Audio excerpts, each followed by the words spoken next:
Good morning, everyone, and welcome to the South Sudan Economic Forum. It's really nice to see so many of the partners here and, of course, to see the government of the Republic of South Sudan. We are pleased that you can join us this morning. More than 30 countries and international organizations are represented here today, and it clearly demonstrates the commitment of your international partners to the success of South Sudan. We are looking forward to forging a new partnership with you, which is what we will be discussing today, along with the economic situation inside South Sudan and how we, your partners, can help you to advance and develop into a prosperous nation. So let me call on Acting Assistant Secretary for the Bureau of African Affairs, Ambassador Don Yamamoto.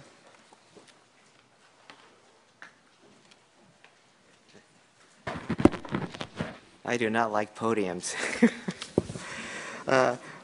We're very fortunate to have Ambassador Susan Page as our first ambassador to the newest and critically important country of South Sudan.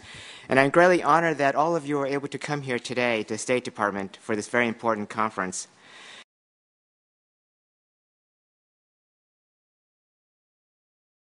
And offered a new beginning for a very courageous and dedicated people seeking a better future. To our South Sudan partners, let me say that we commit to working with you on the challenging and difficult road of development. We ask that you help us to be a part of this important process and that together we can, in partnership, realize a more prosperous future for you and all future generations. So austere budgets, a deep commitment to the IMF staff monitoring program, economic sacrifices, and meeting very challenging economic objectives. But know that at the end of this very difficult journey, one which we will be with you at every step of the way, we envision our shared goal of two viable states at peace with each other and benefiting from economic cooperation and development that will have a profound and positive impact on the region as well.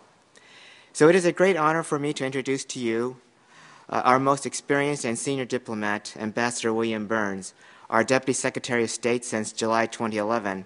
His tenure as Undersecretary, as Assistant Secretary, and as Ambassador to Russia and Jordan have distinguished Ambassador Burns as our finest diplomat. But to all of us here at Foggy Bottom, he's just a great mentor and a great model. Mr. Deputy Secretary.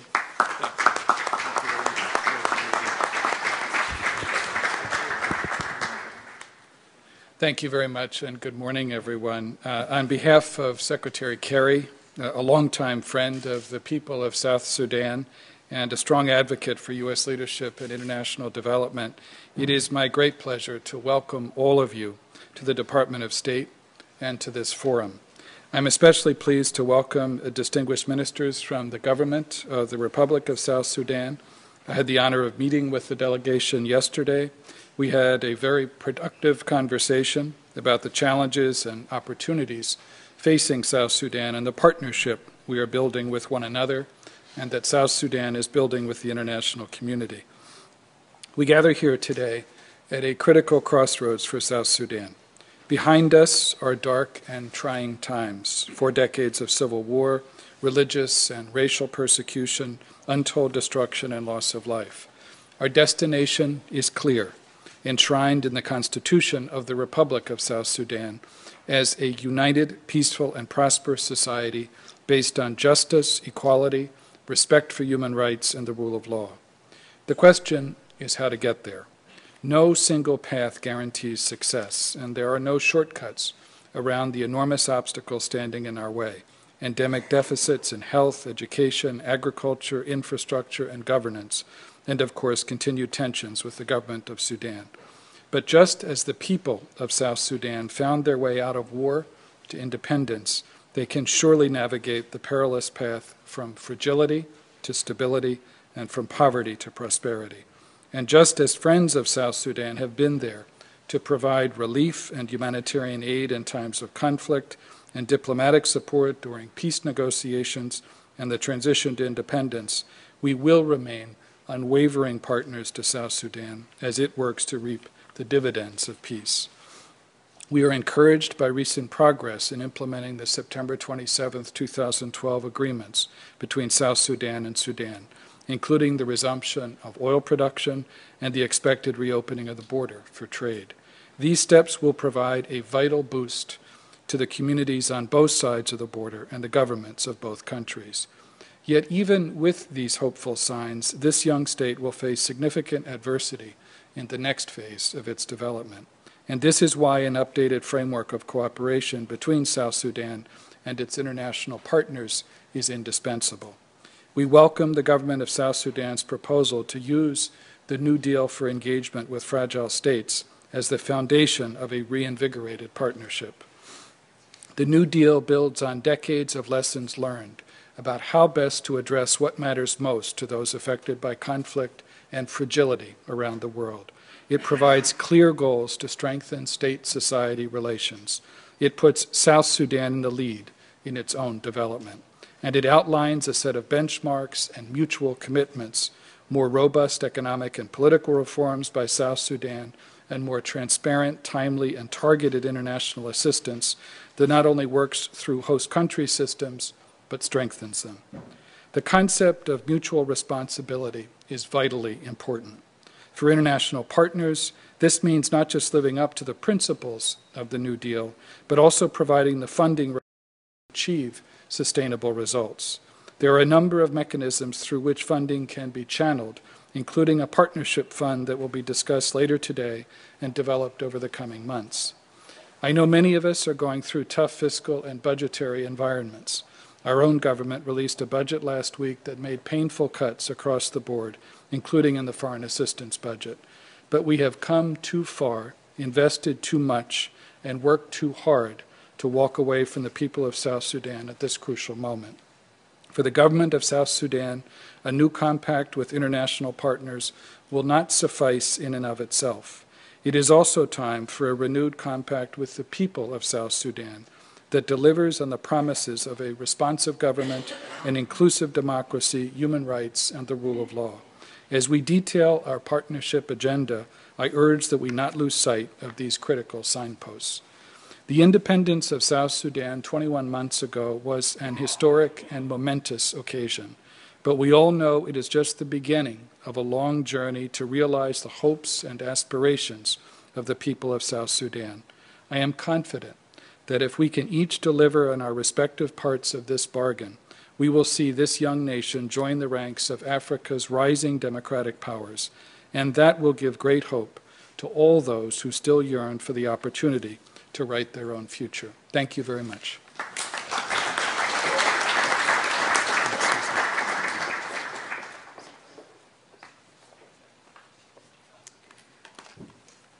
Thank you very much, Deputy Secretary Burns. Now it is my distinct honor and pleasure to introduce our next speaker, the Administrator of the U.S. Agency for International Development, Dr. Rajiv Shah. Dr. Shah serves as the 16th Administrator of USAID and leads more than 9,600 professionals in 80 USAID missions around the world. He has overseen the U.S. response to humanitarian crises in Haiti and Pakistan, and he leads President Obama's Feed the Future food security initiative, which has included an important focus on sub-Saharan Africa. Prior to joining the Obama administration, Dr. Shah directed agricultural development and strategic opportunities for the Bill and Melinda Gates Foundation.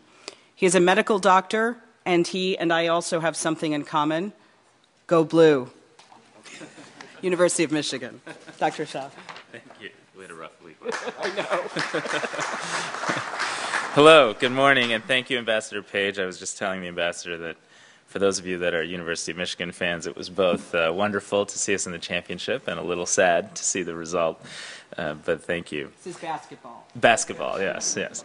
And I also want to thank Bill Burns, who's been such an incredible advocate on behalf of this portfolio of work, and recognize Gail Smith, who's here from the White House, who has also poured her energies and efforts into support of South Sudan. I want to thank Don Yamamoto for his leadership and for pulling this conference together, and recognize Minister Kosti Manibe for your partnership and leadership and Minister Deng Alor, the rest of the South Sudanese delegation.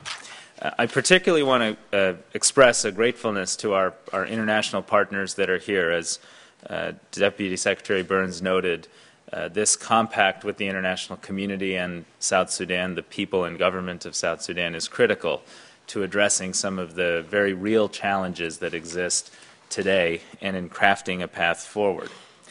I've had the pleasure of visiting South Sudan a number of times in recent years, most recently just a couple of months before the nation's independence. And I visited with farmers and teachers, government ministers and health workers, private sector leaders and foreign investors looking for opportunity and for a stake in South Sudan's future, as well as ways and strategies to tackle its many challenges. Over a year ago, many of us came together here in Washington at the International Engagement Conference to discuss South Sudan's vision for long-term sustainable development and to attract private investment to make that development future real.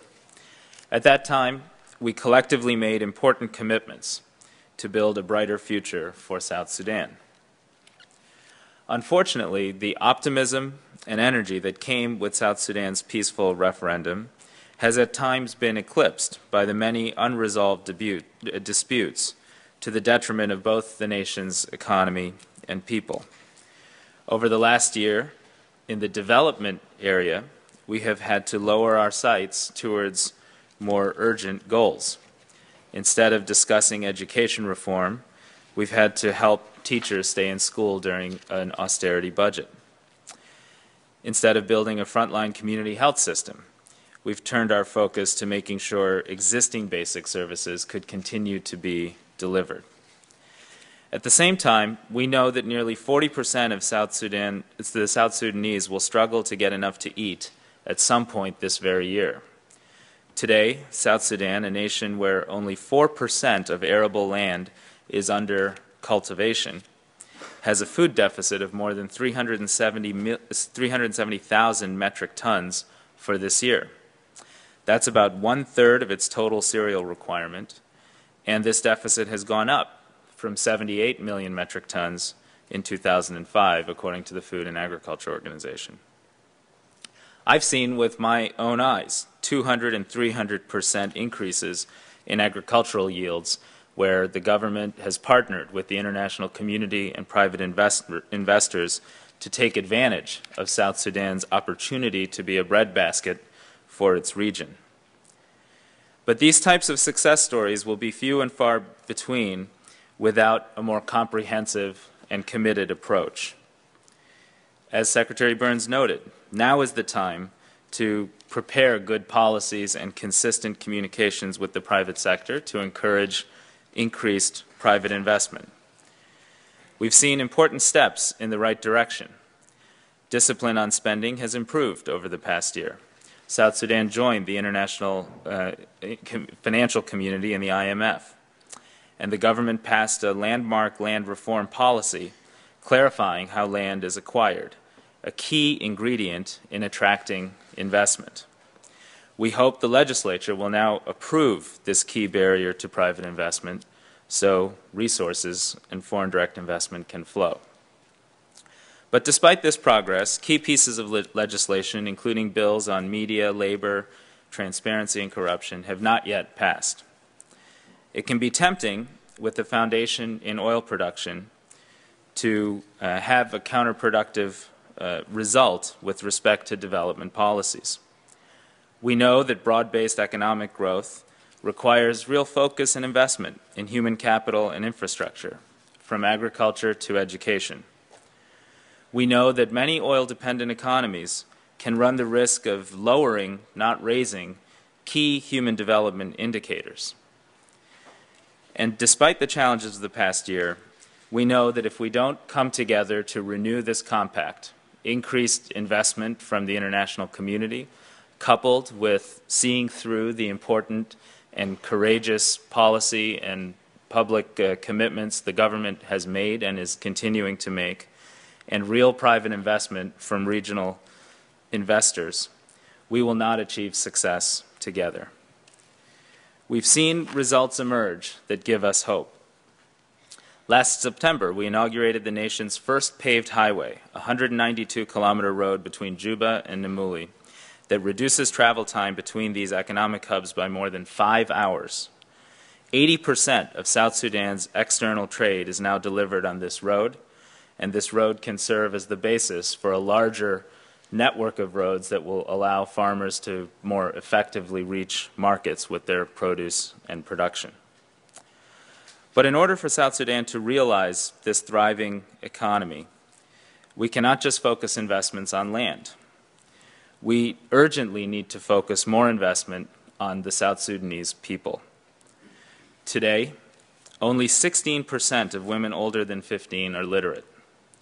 That means 84% of young women are having their opportunity to contribute meaningfully to society cut short. With our support, primary school enrollment in South Sudan has increased from around 300,000 students in 2000 to 1.4 million students, many girls, today. More recently, we've provided 8,200 scholarships to girls to improve their educational outcomes. But we need increased international partnership in this area and others. Last year, only 4% of the central budget went to education and only 2% to health. More domestic investment, coupled with greater partnership from South Sudan's partner community countries, can make a big difference in this task. The U.S. government will continue to make South Sudan a priority in our budgets, in our diplomatic efforts, in our development investments, and in our hearts and minds. We are proud to stand with the people of South Sudan, and Secretary Kerry is committed to continuing the legacy Secretary Clinton helped shepherd to make South Sudan a top priority for our development and diplomatic engagements. Your success has special meaning for us here in the United States. So today and tomorrow's Economic Forum isn't just a meeting to discuss challenges and opportunities. It's designed to forge a new path forward, a path that navigates the complex environment of donor coordination to which we all must be committed and to which we believe some pooled and central funding will be critical. A sustainable path that bridges the distance between humanitarian assistance and long-term development so we can spend more of our resources on creating a brighter future. A resilient path that helps local communities transition effectively from dependence to self-sufficiency, and a path of partnership that accelerates our capacity to bring real private investment to the opportunity that exists in South Sudan. We know from experience that the arc of progress is not measured by a single success or setback, and we know that success will take many, many years to fully realize. But we're committed to this journey and committed to this partnership, and we thank everyone who has come from the international community, from other parts of the United States government, and from the private sector today and tomorrow to renew the compact that Secretary Burns spoke about and to help build a brighter future for South Sudan. Thank you.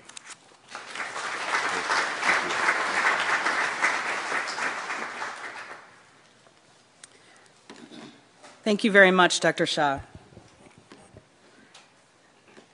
It is my pleasure now to introduce the Honorable Kosti Manibe Ngai, the Minister of Finance and Economic Planning of the Government of the Republic of South Sudan. Minister Manibe heads the South Sudanese delegation to our Partners Forum, and we are pleased to welcome him and his fellow ministers who are sitting there, the Minister of Cabinet Affairs, Dangalor Kwal, Minister of Petroleum and Mining, Stephen Diodao, Minister of Commerce, Industry and Investment, Garang Ding Akwang, in the back. Minister of Agriculture and Forestry, Betty Achana Guaro, Minister of Education, Joseph Kalubango, Minister of Health, Michael Millie Hussein, and Governor of the Bank of South Sudan, Cornelio Corium, as well as other distinguished members of the South Sudanese delegation. Welcome again to Washington. Minister Kosti Manibe serves as the first Minister of Finance of an independent South Sudan. Prior to this appointment, he was Minister of Cabinet Affairs in the government of Southern Sudan. He was also the lead economic negotiator during the secession of South Sudan and Sudan. And prior to the signing of the CPA in 2005, he served as the Commissioner for Education in the SPLM. He was active in the New Sudan Council of Churches, serving as its Deputy General Secretary. Minister Kosti Manibe Ngai, welcome.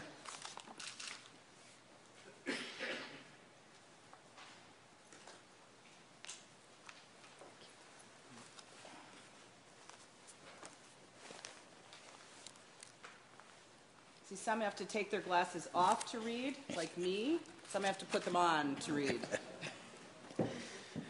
Thank you. Well, some of the distinguished people have already gone out.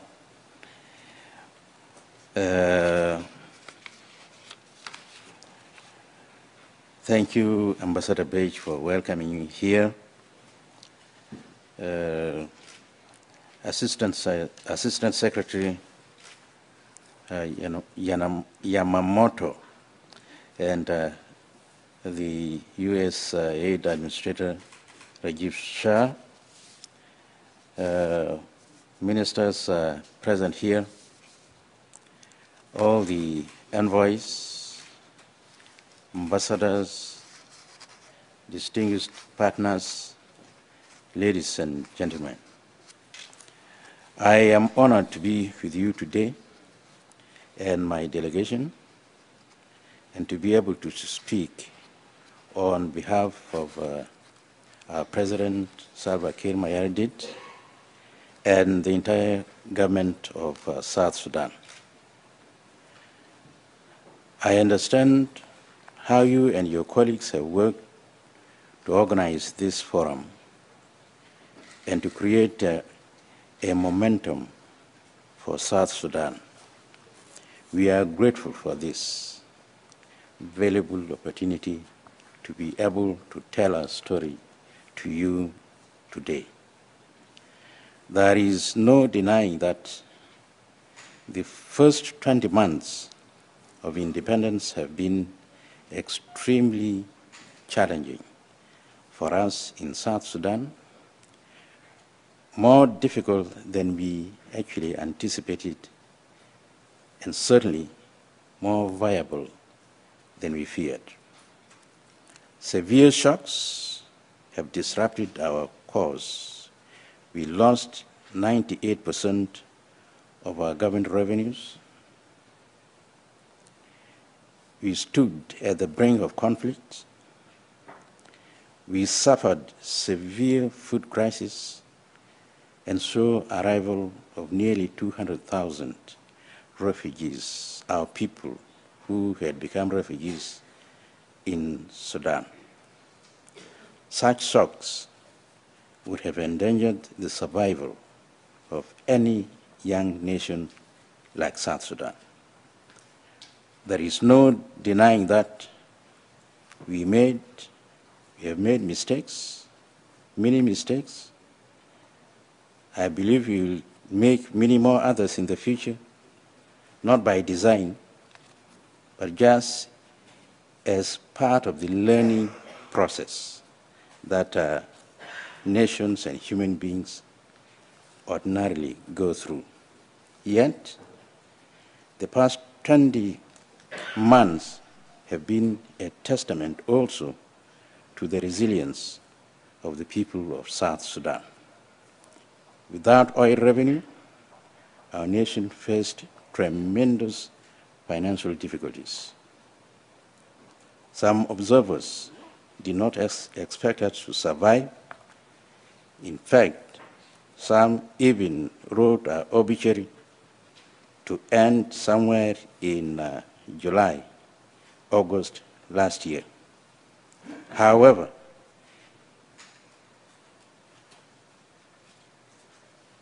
we did not collapse. With resolve, discipline, and prudence, we improved economic governance and have started to build the foundations of our success. Our goal is clear: a democratic, prosperous, and peaceful South Sudan. Our people have struggled many decades to gain freedom. Now that we are independent, protecting the liberty of our country and the rights of our citizens are fundamental government commitments. We will also be stewards of our nation's natural resources, which are quite abundant, though undeveloped as yet, and manage them not only for the present, but also for future generations. Achieving all our goals will not be easy, sure. Building the necessary institutions takes time, and partners who are willing to stay for the long term with us.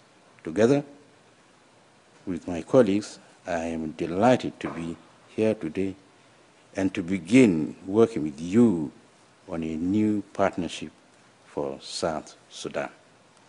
On behalf of President Salva Kiir Mayardit and the entire government of the Republic of South Sudan, I thank you for standing hand in hand with our nation. Thank you.